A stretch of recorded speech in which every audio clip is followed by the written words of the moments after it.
The dirty little secret about America's welfare system isn't that it helps the poor, it's that it creates the poor.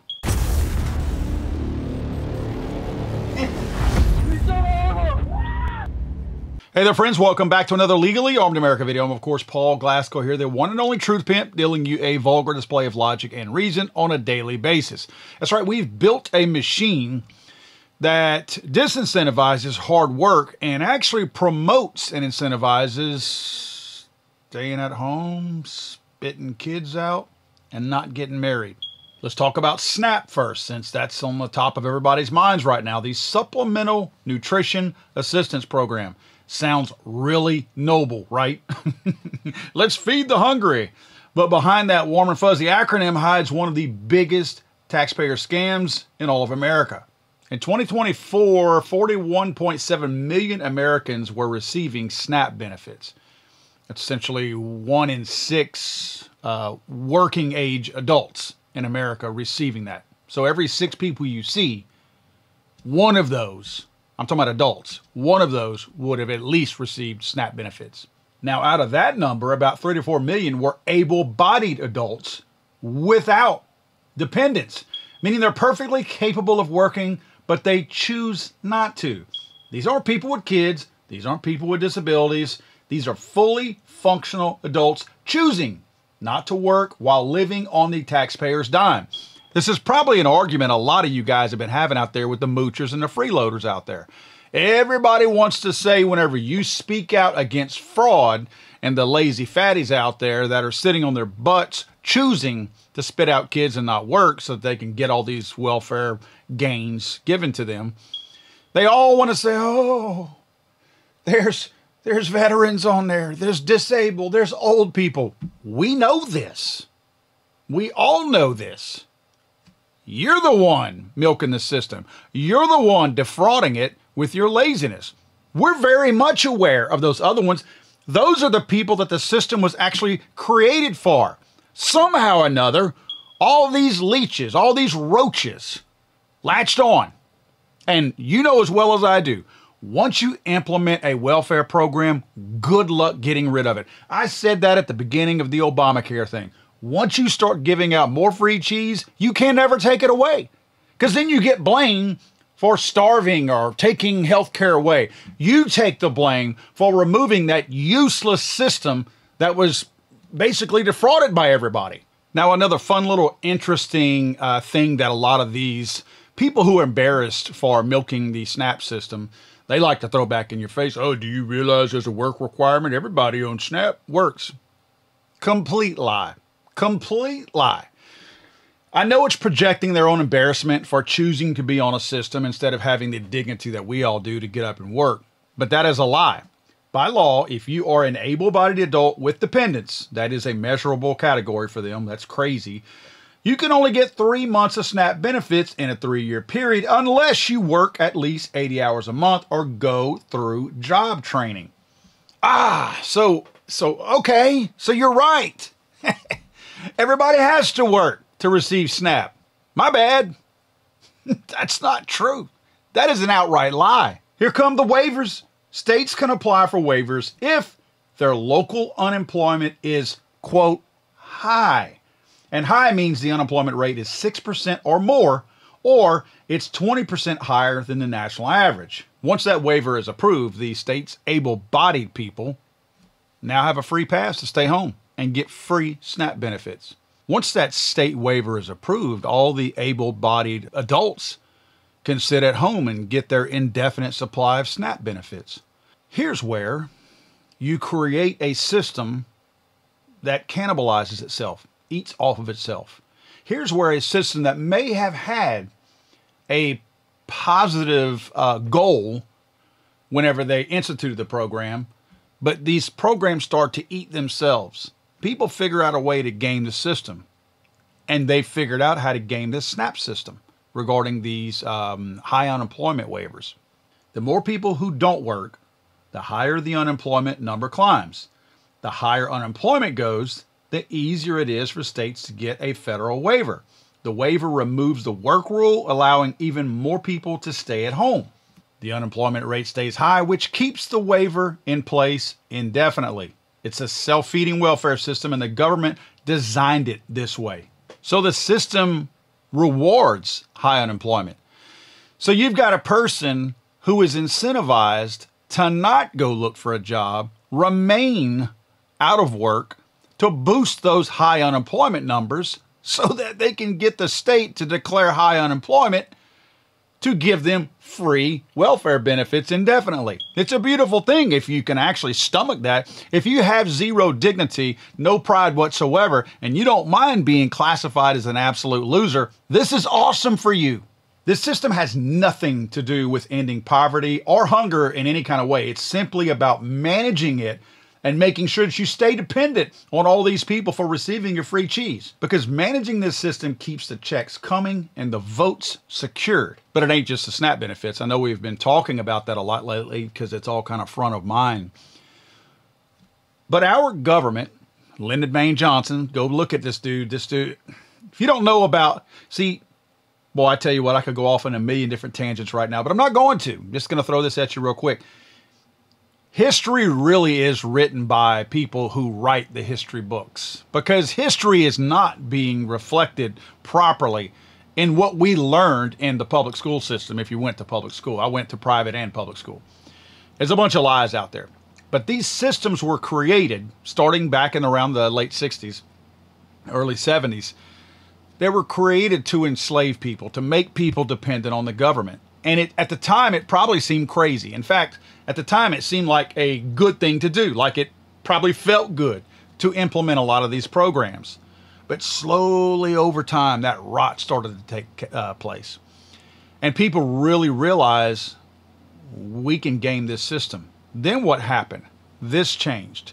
People turned from having a high amount of pride and having dignity to not really caring, because you have to vacate pride and dignity in order to live in that kind of lifestyle. And then now you have to bully everybody else who has pride and dignity, because you have to shame them now, because you certainly don't want to look like the one who is lacking any kind of pride or dignity. So you shame them into joining you on your little welfare ride. So let me take you through some things out here that encourage people, especially the 487-pound, 15 fudge round eating single baby mamas out there, to sit on their butts, spit out kids, not get married, and not work. Of course, we talked about the SNAP program. Each additional child typically raises the food stamp allotments and, of course, Medicaid eligibility ceilings. Also, when the same household's income rises, for instance, from maybe a spouse's job, those benefits phase out, and like really fast. So more children equals more benefits, while a working spouse equals less assistance. So the encouragement there is you're going to make less money, you're going to take home less money, you're going to have to work harder if you bring in any income, especially if you have a spouse who is working. The incentive, the goal here, don't get married, because you get more money, especially for each additional kid you spit out. Housing subsidy rules. This is a bad one here. Public housing and Section 8 vouchers are usually granted to the, quote, head of household, unquote, applicants with dependents and low income. Married couples with two full incomes often exceed that income cap and will not qualify for any kind of housing subsidies. A single parent, however, with children remains eligible for low rent or, in most cases, no rent housing.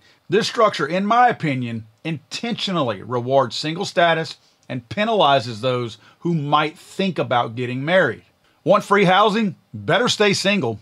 The Earned Income Tax Credit and Child Tax Credit. These are horrible ones. These are ones right here that openly encourage these baby moms to spit these kids out as fast as they can. It's basically baby making factories. These credits phase in and out based on income and number of dependents. That's kids. It gives the largest refund to a single filer with multiple children who works part-time or at modest wages, meaning none in most cases. So the ones who are single with the most kids go to the top of the page. They're prioritized. Well, there's your incentive right there. You mean Shanique was ahead of me? No. And Betty? Oh my God. I need to have 2 more kids and leapfrog them 2 hoes. And when a couple marries and files jointly, then their combined income can reduce or completely eliminate that credit. This is a classic marriage penalty. This is what, if you ever heard the term marriage penalty, this is what they're talking about. It's a major disincentive to get married. Everybody has to, I noticed it on my taxes. As soon as we got married, we started paying more taxes. Why would you penalize that? Unless you have a goal, control. In fact, economists at Brookings and the Urban Institute have documented that the tax code can effectively reduce household disposable income after marriage. And that is an absolute fact. I've seen it. Now, here's where the baby-making factories come into play. No skin in the game for the big fatties spitting them out. Medicaid covers pregnancy, childbirth, child health for low-income single mothers, but benefits often end or diminish once household income exceeds the poverty threshold, which a spouse's income can trigger.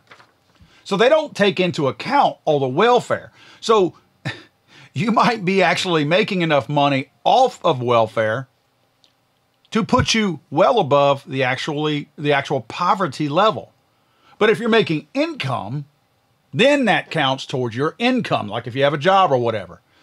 So those are the disincentives right there. You can actually, your income whenever you work is counted towards your income, but your income on the welfare side is not counted as income, even though it is. It's paying all your bills.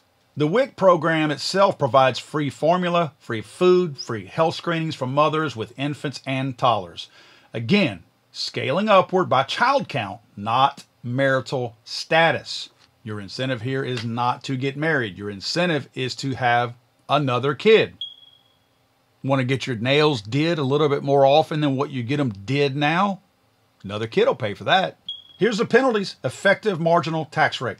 When combining all welfare programs, analysts estimate that some low-income single parents face an effective marginal tax rate of 70 to 80%.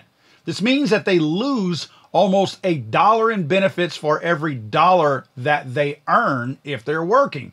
Marriage or a full-time job can therefore make a family financially worse off on paper than staying single, receiving your government assistance. And of course, spitting out a bunch of kids. That's evil, man. There's no other way to put it. That is evil. You are designing a system to entrap people, to enslave people. And then you brainwash them into thinking that this is the way it has to be. And it's not. Here's where this becomes kind of a psychological thing. Over decades, these incentives shape social behavior. Marriage rates among lower income women have dropped drastically over the years, while single parent households have risen. I found studies from several organizations, Heritage, AEI, and Brookings, that show that areas with high welfare dependency often correlate with low marriage rates and higher out-of-wedlock birth rates. It's clear. Dependency pays a whole lot better than self-sufficiency. Why get up? Why wake up early? Why worry about getting your kids to school on time? Why do any of these things? I mean, you might watch a neighbor do it and think they're crazy.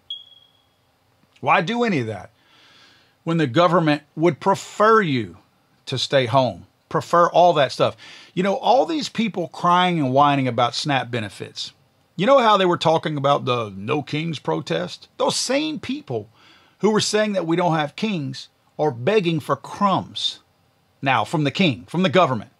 I mean, I know that they're using Donald Trump as the king, but the government, the federal government really is the king here. And these people are begging the king for scraps right now. They've put themselves in these positions. There are jobs out there. There are opportunity out there. And you guys know as well as I do with the affirmative action and, of course, all the DEI standards that they had in place. You could be the dumbest person, the most uneducated person. You could be whatever you wanted to be. You could be in a high percentage of people, a low percentage of people. It didn't matter. If you had something that they could check off in a box that put you at the front of the line, didn't matter how stupid you were going to get that job. All these people passed those opportunities up. They chose to stay a slave to the federal government. When you become a willful slave, you have convinced yourself you're doing the right thing. You will go toe-to-toe with somebody else to defend your decision to be a willful slave.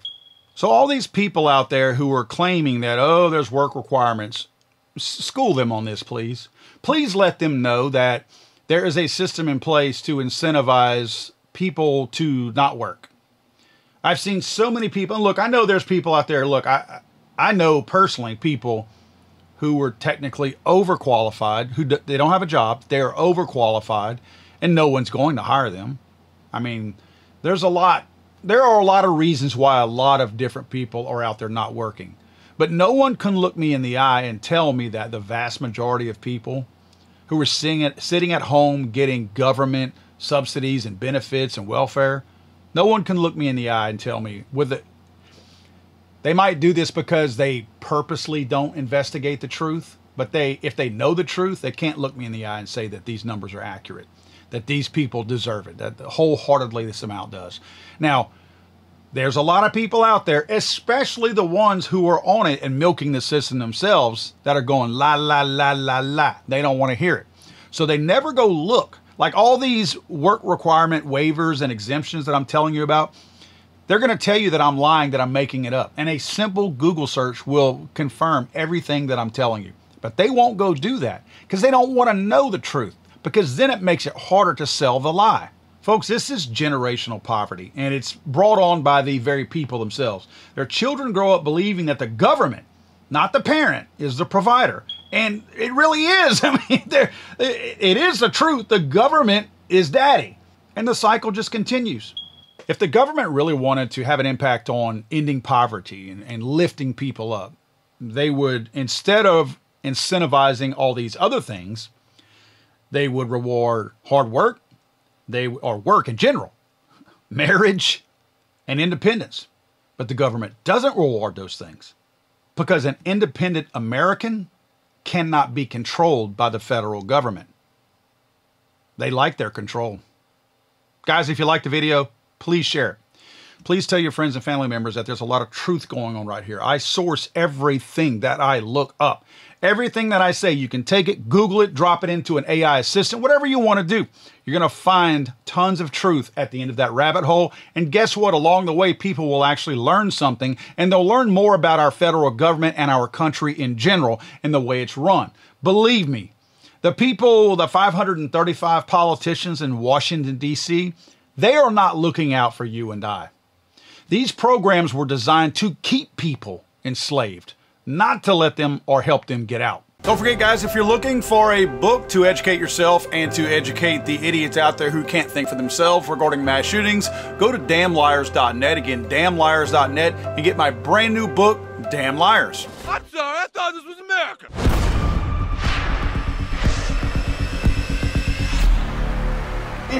It's hanging around.